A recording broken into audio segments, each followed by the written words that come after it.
Oh, well, we are back. We are back. We are back like we never left. Love and Marriage Huntsville. We are still on season 10, episode 17. Y'all know how they like to just break up the episodes, break up the seasons, child. So for all of y'all that came over from Bell Collective, welcome, welcome, welcome. Kay just said, well, hello. It's been so long since we've seen you. Where have you been hiding? Right. Hey, Lord Chuck already yelling at Kimmy, honey. All right. So y'all come on in. Let's get into Love and Marriage Huntsville. So since they filmed the first half of the season, I guess the story has broken that what's up, little baby? Hey, boo. The redirect didn't work for you? Oh no. I got tea. I had the tea there during Bell Collector, but it was hot. It was still hot. So it's cooled off enough for me to drink that's my turmeric tea that I drink every day. You know, we're trying to work some things out, honey. Anyway, so the news has broken that Chris Fletcher lost his real estate license. Now, we talked about that months ago. Y'all could probably find that video. I'd have to go look for it. But it was on this channel, and we talked about it. We read through the article about him losing his license. I don't remember the details that the article said, but it sounds like there was some mismanagement of funds or something, but don't quote me on that part because I just don't remember. So I guess I shouldn't have said nothing because I honestly don't remember, but I think it had to do with money. But and I also think it wasn't his first complaint. Like, I think he had multiple complaints. My husband wants to know if you really saw it. Yes, honey. Well, actually, no. I was on the cusp. I was like Harry. I was either Slytherin. I was both. I could either do Slytherin or Gryffindor. I chose Slytherin. Yes, I chose Slytherin.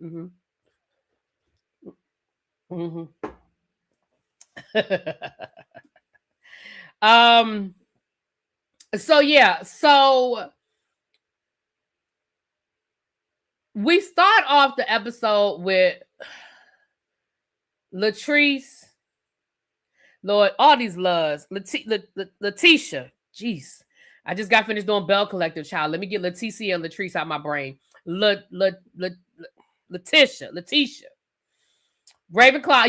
I can believe that, Quake. I can believe because that's what Abby and my niece are. Abby and my niece are Ravenclaw. You still haven't watched Harry Potter. That's your homework. You can't get on the next cruise until you watch Harry Potter, Cajun. You are not. I'm gonna tell Abby we're gonna stop you at the door. Matter of fact, we might put you out the group chat till you watch Harry Potter.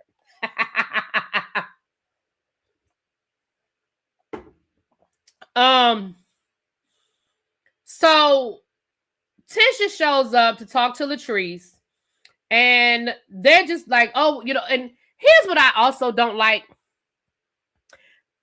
It's clear that these people are not friends. And I get it. Every reality show ain't gonna have friends.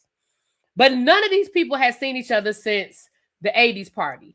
Now, we don't know how long ago the 80s party was, but a lot of people, the way they're talking, it sounds like it's been a couple of weeks, at least. I mean, because all of them are talking like it was so long ago. Oh, we haven't talked since the 80s party.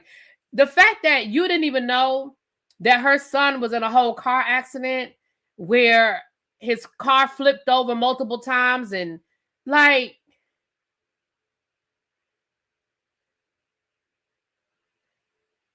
I'm sorry, what? How did you not know? But this is somebody that you are trying to build a friendship with? You ain't even called to check in on her. Hey, girl, how you doing? Y'all not in a group text? Like, you ain't say nothing in the group text to Tisha to say, hey, y'all, just want to let y'all know my son had a car accident. You know, it was scary. It scared the hell out of me. But, and, it was just like, she was like, girl, I didn't even know your son was in a car accident. And Tisha was like, yeah. Trish was like, yeah, his car flipped over multiple times. I went to the hospital and they asked me about his car. Like, I don't care about his car. Where the hell is my son? And I think Trisha is just not a very emotional person. So I think she gave us the best she could with the telling the story about her son. I think I told y'all about when I was in a car accident in high school. It was me, my best friend, and a couple of other people. We were in a car. We were in another girlfriend of ours. We were in her car, and we were in a really bad car accident. I mean, I ain't gonna say really bad because we all walked away. So I ain't gonna say it was really bad like that because we all walked away. But we were in a car accident, and the car flipped over and all that kind of stuff. And I remember my best friend's mom at the time didn't drive. She didn't have a car. So she called my mother and said, hey, she's been in an accident. Can you give me a ride to the, because they lived around the corner from us. Can you give me a ride to the hospital? And my mother was like, wait a minute. They're together. What do you mean if she was in a car? Because I hadn't called this before cell phones and stuff, y'all. I hadn't called my mother yet. The hospital had called her mother because she actually was being triaged. I was fine. So I just had some glass on my, I just had some cuts. So I just hadn't called my mom yet. Baby, I told y'all my mama strolled up in that hospital room like she was strolling through the mall looking for a sale. And I said, Mom, because my best friend's mother came in there all, oh my gosh, where's my daughter? She came in there all hectic, all like excited. And my mother came strolling in with her purse on her shoulder, just strolling in. I said, Mom, you wasn't worried about me? She said, I didn't know what was going on. I said, but she came in here all excited, all upset, and you walked in like you was on a Sunday stroll. I felt some kind of way about that. But I feel like some people, my mother is just not, she was like, ain't no need for me to get excited until I know what's going on. Like, I'm going to walk in the door upset? Like, I don't know what's happening. Anyway. Ciao. But I just thought it was interesting that y'all call yourselves friends, but you didn't even know that her son was in it. But anyway, then come to find out that her and Ken, they done broke up. Ken then moved in with his other friend, who was the wrong friend to move in with, because that was the whole horror over there. He done moved in with him, and she was like, yeah, we just got a lot going on. We got some things we need to work through. Things just... He accused me of cheating on him. People keep telling him that he said that people came up to him and told him that they saw me with other women, and with other men. And, I was like, who you see me with? Like, what I do. I don't go nowhere. I go to the gym and I come home. Like, what are you talking about? And so she said things have just been really just not been good. And I felt like Latricia asked that woman more questions about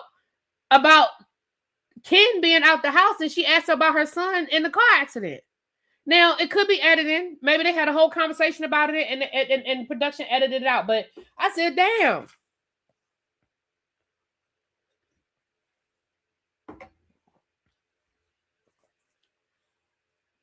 My mom is so cute. My mom. Oh, see that woman. That would have been your mom too. Yeah, my mama was like, do.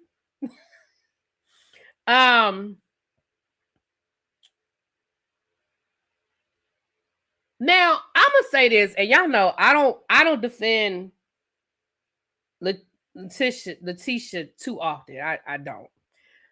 But Latricia made a comment about Ken. No, he can't take. You can't take things that social media says seriously, because people have come up to me and told me that you need to tell Ken, that Ken got them women all up in his inbox, that women are in his inbox. And so she was like, you can't take all that stuff seriously because people are going to say stuff.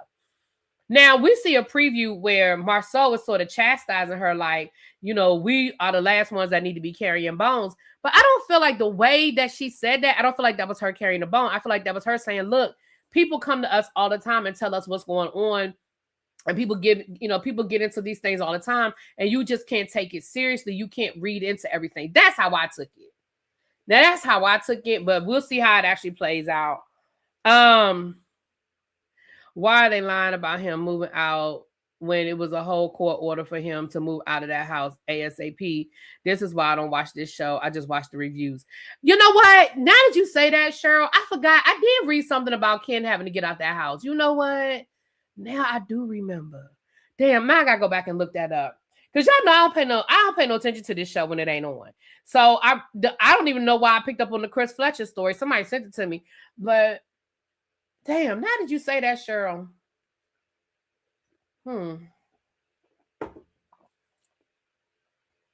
Interesting. I'm gonna have to look that up, Cheryl. I do remember some piece about that now. Now, next we have Nell and Chris Fletcher.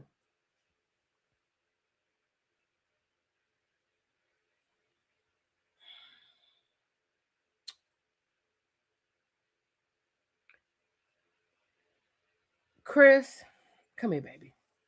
Come here. Come here. Come a little closer. Chris Fletcher, come here. Come here. You need to leave that woman. And let me say this. And y'all know I don't tell people to break up. I don't tell people to leave their wives and husbands. I don't get that. So this is a TV show. In real life, I ain't never telling nobody to leave their husband or their wife unless it's, unless it's some criminal stuff going on or he beating her or she beating him. Other than that, I don't get in people's marital business. But let me say this. A true testament of a relationship is how people act when things aren't good. Not how they act when things are good. The first thing out that woman's mouth was, and when I say the first thing in this scene was about how much money he's not bringing into, and how he need to get it together because he need to bring that money in, and where's that money coming from, and she need that money. Then when he talked about her business. And he was saying maybe you need to, because she was complaining about not having somebody. I think they're looking for a program director for the daycare and stuff like that. He made a comment to her about, well, maybe you could look into getting a business partner if you're feeling so stressed out. He never said, I want to be your business partner. He never said, I want to take over your business. He ain't say nothing about him doing shit with that daycare. What he said was, if you're struggling and you need help, have you ever thought about looking into getting a business partner? That's what he said. Baby, she laid that man out about, I know how to do this. I've been running daycare since I was 19 years old. I don't know. I don't need no help. What are you talking about? I don't need you to help me. I don't need you. That is not what that man said. What he said was, we're going to be tight for a little while. I have my lawyer working on it, but it might be as long as 2 years, but I'm hoping it won't be as 2 years. We might have to be a little tight, but we have other, he said, but we have other income. We got the cleaning business. We have properties. Like, we have other streams of income that are coming into the house. I understand that was our major stream, but you got the daycare. You can handle it. Like, basically, he was like, okay, I might need you to step up for a little while, but I think you can do it. Because what it sounds like, and I could be wrong, what it sounds like is Chris basically covers the bills and her money from the daycare she keeps. That's what it sounds like. It sounds like the money from the daycare, she pretty much does whatever she wants to do with that money. But Chris's money from real estate is what really pays their bills. And basically, it sounded like what he was telling her is, look, I'm going to need you to start putting a little bit more money in the pot from your business to help us float until I can get my shit straight. Regardless of why he lost his license, because, regardless of why he lost his business, if my husband comes to me and says, hey, babe, I done lost this part of our income, and I'm going to need you to step it up for a little while. We've been married for 15 years, and for them 15 years, he been covering 80% of the bills. Baby, I got you. Let's figure out what we need to do. We need to tighten up. We might need to sell one of the cars. We might need to pull some money out of a savings account, or do we have a brokerage firm, or what do we need to do? Let's sit down and let's look at these bills. What's the mortgage looking like? Can we pull some equity out of the house and use that? But like, those are the conversations they need to be having. Now they're sitting over there making it about her and making it me, I. What you gonna do for me? What you gonna do for me? And again, and Chris spent the rest of this episode defending her, but in my opinion, it sounds like she ain't no ride or die. I'm just saying. And then she was like, he said, well, and then she starts crying. And he was like, well, what can I do? I need a nurse, I need a nanny, and I need a program director. No, you don't need a nanny. What you need to do is tell them boys to keep them kids at their house. That's what you need to do. You don't need a nanny. The boys need a nanny. Lance needs a nanny. You don't need a nanny. And that baby should be old enough to come go to the damn daycare. Why is that baby coming to your house and not going to the damn daycare where he can be in the daycare for free? My nephew, my sister had to go back to work. My nephew was at the daycare from the time he was like 6 months old. I mean, I'm sure she would have preferred for him not to be, but she had to work. I couldn't quit my job. My parents, even though they're retired, they're older. They can't do it all day, every day. They did it for a couple of months. And then, you know, but I'm like, I don't understand why that you think the baby is at the daycare. Then what she need a nanny for? Then what she need a nanny for if the baby's in the daycare? And as far as her father, I mean, I give her all the credit in the world for taking her father in. A lot of us are dealing with that as we get older, and our parents are, thank God, our parents are still here.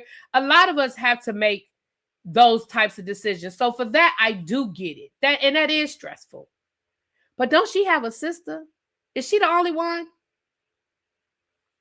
But I still feel like, even with all of that, when we go back to Chris and his license and him saying that he might need her to step it up, she made that all about her. And she was coming off very selfish. Very selfish. And if I were Chris, that would really make me feel some kind of way. And again, I'm not saying Chris Fletcher is perfect, because we know he got some shit with him too. But that conversation made me feel, I was like, damn, Chris. Like, I feel like I might have packed a bag and had to go somewhere for a couple of days, like really process that shit. Like, anyway.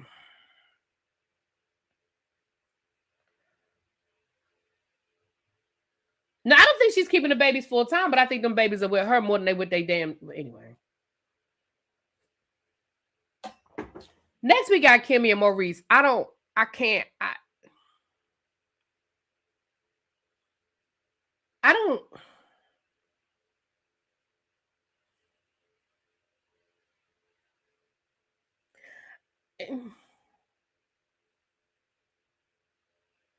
Kimmy.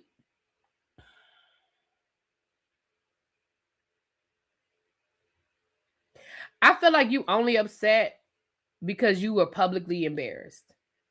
I feel like you're addressing that conversation because that conversation went viral. The fact that in that conversation, you reached all the way back to that interview with Carlos King 2 years ago tells me that you still feel some kind of way about what he said to Carlos King. And I feel like you're more upset about him publicly embarrassing you than what he's actually saying. Because even after you went through that whole conversation about him making the comment about being happy with somebody else, he even said, well, I can't promise you I won't say it again. Then what are we doing here? You mean to tell me I done went through this whole conversation explaining to you why I didn't like what you said, why it bothers me, why it embarrasses me, why it makes me feel the way I feel. And your response is, well, I can't promise you I won't say it again. That conversation was a waste of my time. It was a whole lot of nothing. And I told y'all, Kimmy used to be my favorite on this show. But I can't.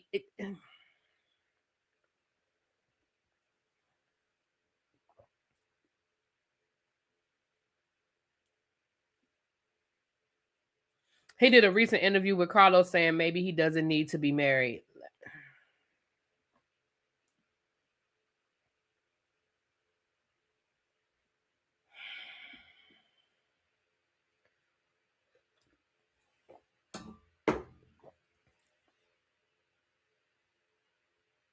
Anyway, I don't have nothing else for that. Because I just don't. I feel like you only care about being embarrassed. You don't care about what he's saying. Because if he's saying that stuff publicly, he's saying it privately. He's probably saying worse privately. Anyway. Destiny.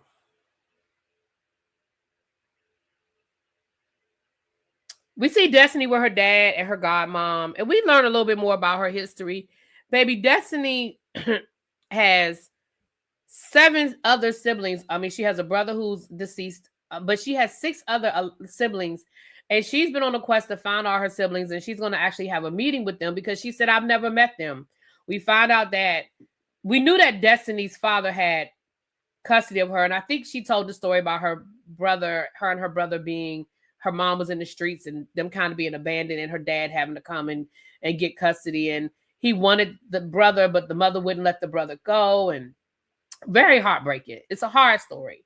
It's a definitely a hard story. And we found out that her mom was basically in them streets, became and her father was like, I never thought that your mother would succumb to that. Like the woman that I knew I never thought that she would end up. But look, we know what that crack cocaine did in the 80s and the 90s for a lot of women. Went from being great moms and fathers, being great dads, to being, strung out. So unfortunately, that happened with Destiny, and the mama kept having babies. And Destiny said, at least she said none of the other kids actually even spent any time with our mom. Like, I actually spent some time with her. I remember her. I remember living with her. I remember who she was before she kind of got strung out.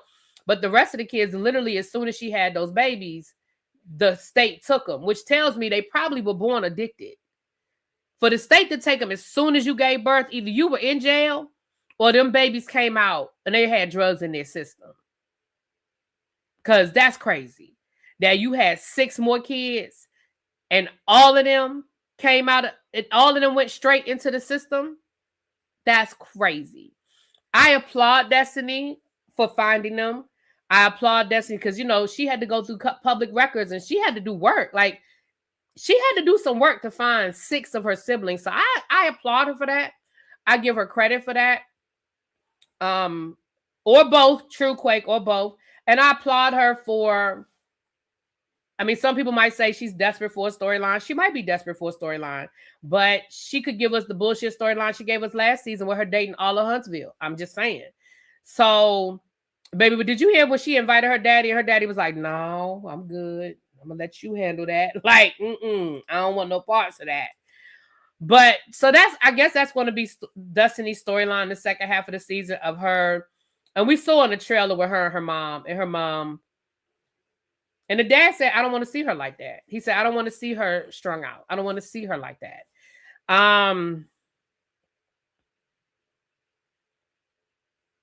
Yeah. So I was here for that.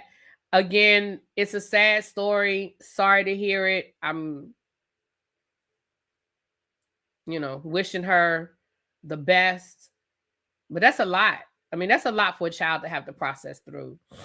Oh, wait a minute. What did Shantia say? He did, and she isn't willing to lose or accept that. Oh, okay. Y'all talking about, okay. Daddy has a type. Ooh, not Daddy got a type. Ooh. But it's also good to see Daddy, because we know that Daddy was sick. I believe he had cancer, and she was taking care of him. So it was good to see her dad. Her dad looks good. Good to see him.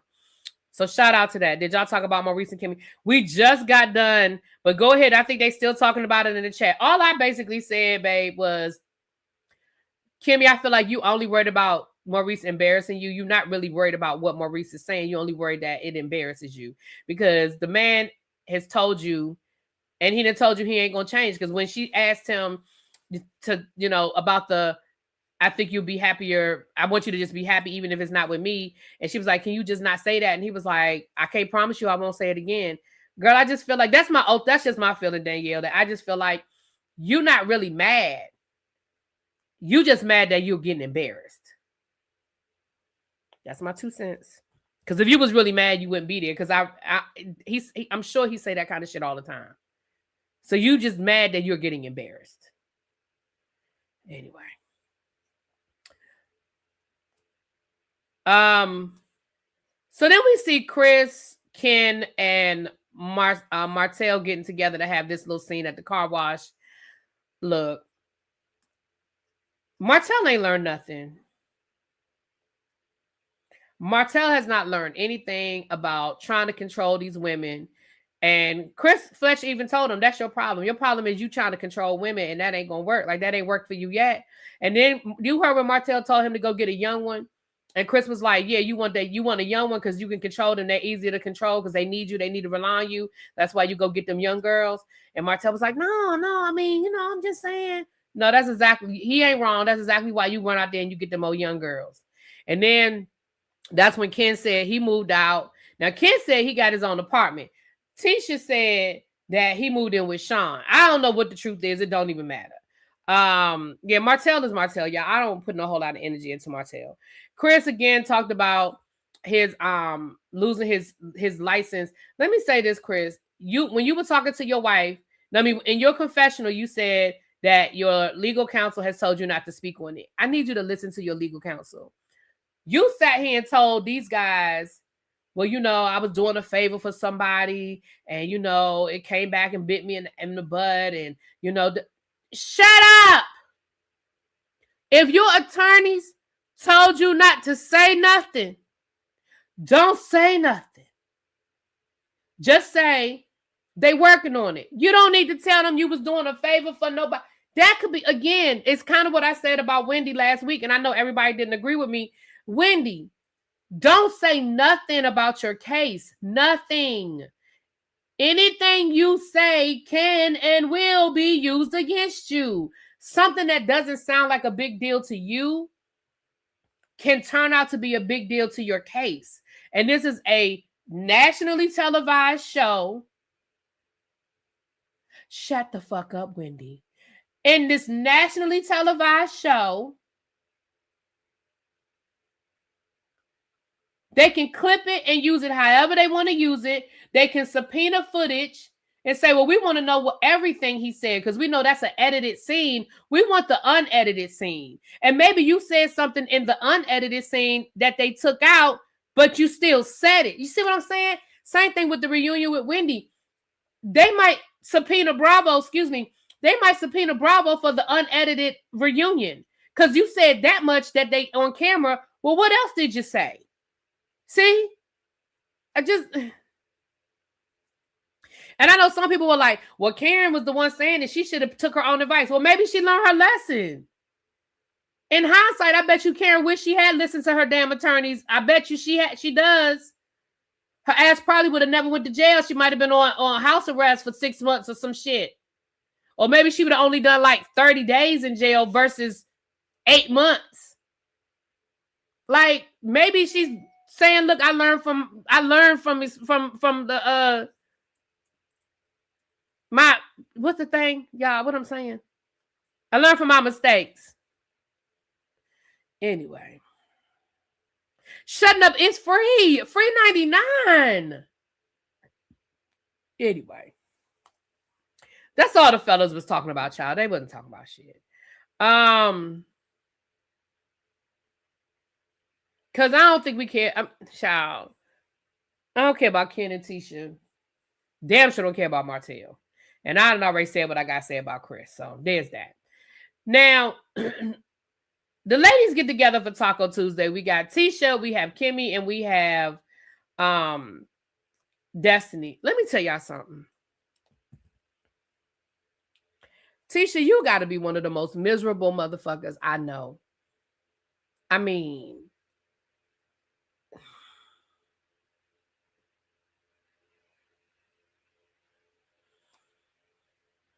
girl, you still mad about the wine trip. And you tell Destiny you feel like Destiny chose a side.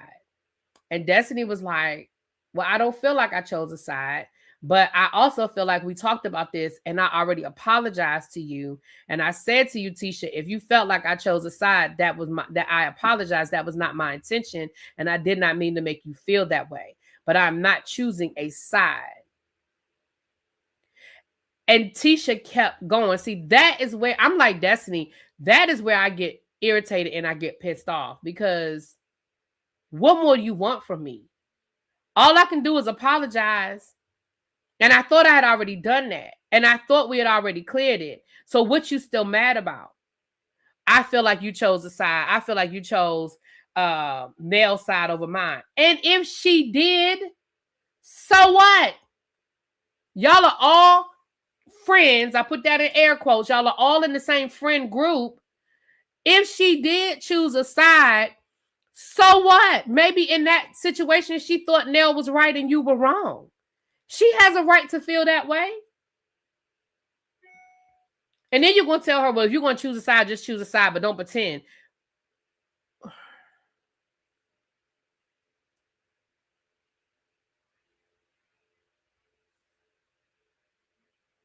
So then so Destiny actually ends up apologizing again.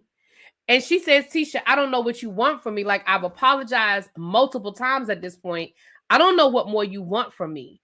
And then Tisha proceeds to say, well, I just feel like you're not acknowledging my feelings. I feel like you're not acknowledging my feelings. No, what you really mean is you want Tisha, what you want is for Destiny to not fuck with Nell. That is ultimately what you want. Because the woman has acknowledged your feelings. You just don't agree with her opinion. You don't agree with her opinion, but she has acknowledged your feelings and she's even apologized for you feeling that way. But what you want her to do is say, yeah, Nell was wrong. I don't fuck with Nell. Yeah, F Nell, F Nell, F Nell. That's what you want from her. But the woman has acknowledged your feelings. I don't know what else you want. But you want her to choose you is what you want.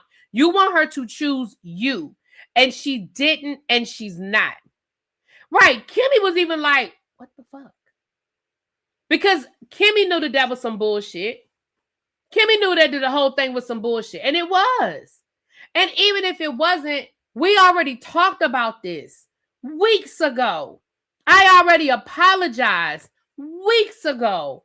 What more do you want? And then Tisha gonna say, well, you know what? I'm gonna go ahead and stop because I don't want you to go back and tell the people that we ganged up on you, that you felt like we ganged up on you. Destiny was like, girl, I'm a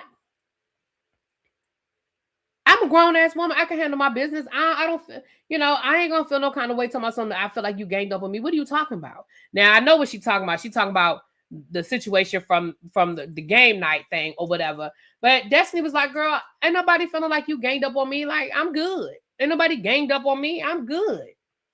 So then what did Tisha say? Because Tisha was trying to gaslight her at that point. She did. Tisha was trying to flip it. What did Tisha say? Damn, I should have wrote it down. So then Destiny was like, okay, now I feel like you're just trying to gaslight me. Like now you're just being crazy. What you saying now is just on some crazy shit. Oh, well, let me just shut up because now you're saying we gaslighting you. Now you're saying we ganged up on you and now we gaslight you. Let me just be quiet then. Let me just be quiet. Tisha, you are insufferable. And I know why you're insufferable. Come here, girl. Come here. She was trying to gaslight like her. Come here, girl. Let me tell you why you're insufferable. Let me tell you why. Because you're not happy at home.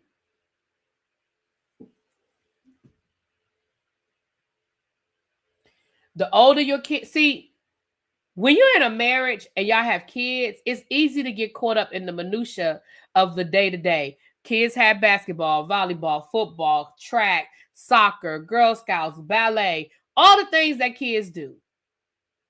You working, he working. Y'all got these kids. Y'all got the kids going here, there, everywhere. But the older those kids get and the less they need y'all, you got your oldest son, he's in college. Your other daughter, she's in high school now. And then you got the youngest daughter. The older those kids get, the more the free time you have and the more you realize, damn, this what my marriage really is? Because if y'all didn't have that show,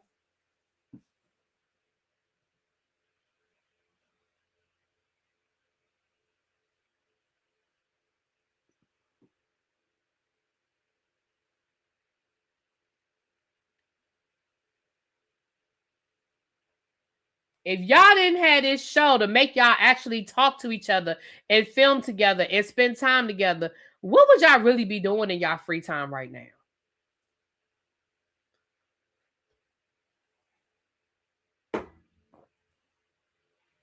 I'm just saying. I'm just saying.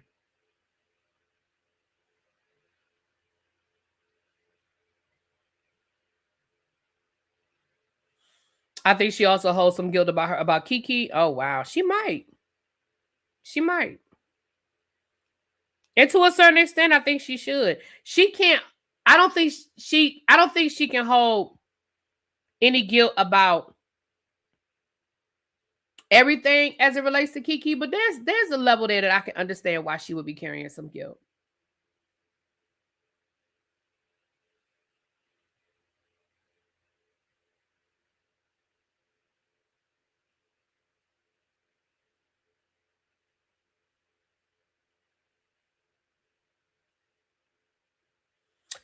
But that's pretty much the episode, y'all. I will be back to do a tribe meeting. What time is it? It's almost 4:00. Maybe around 6, we'll do a tribe meeting. I really want to try to do the Real Housewives of Beverly Hills, but I really got some other stuff I got to do right now. Like I said, I slept in this morning later than I had planned to. I woke up at 8:00 and I went back to sleep, and I woke up at 11:30, and that just threw everything off because y'all know I normally do Bell Collective at 11:00, so I just threw everything off, and I have some other stuff I have to do. So I'm gonna try to get Beverly. I'm gonna try to get caught up on Beverly Hills, but we'll be back. I got a tribe meeting because we got a lot of stuff to talk about. We got to talk about Tasha K and her GoFundMe, and Candace being fined, and Dwight Howard and Amy. Like, we got stuff we need to talk about. So we definitely are going to do a tribe meeting. Well, you know what? I know Beverly Hills don't have a lot. That's why I'm behind on Beverly Hills, because that last episode, I stopped in the middle of it. Not the last one, but 2 episodes ago, I literally stopped in the middle of the episode because I was like, I'm bored. I was like really struggling to finish the episode. So I'm going to try to get all these episodes done, and then, I'm going to try to get it done. But baby, I was bored. But with that being said, we'll be back around 5:30, 6:00. Just, y'all know y'all subscribe, child. If you're not subscribed to the other channel, get subscribed. Have your notifications turned on. But about 5:30, 6:00, I just gotta, like I said, I have some stuff I got to do for work real quick, and I got some stuff I have to do for the travel business real quick. I got some other hustles going on. I'm trying to make some money, And with that being said, we're going to get that done. All right. Talk to you. Said skip it. You said skip it all together. Damn, Quake. All right, y'all. I'll talk to y'all later.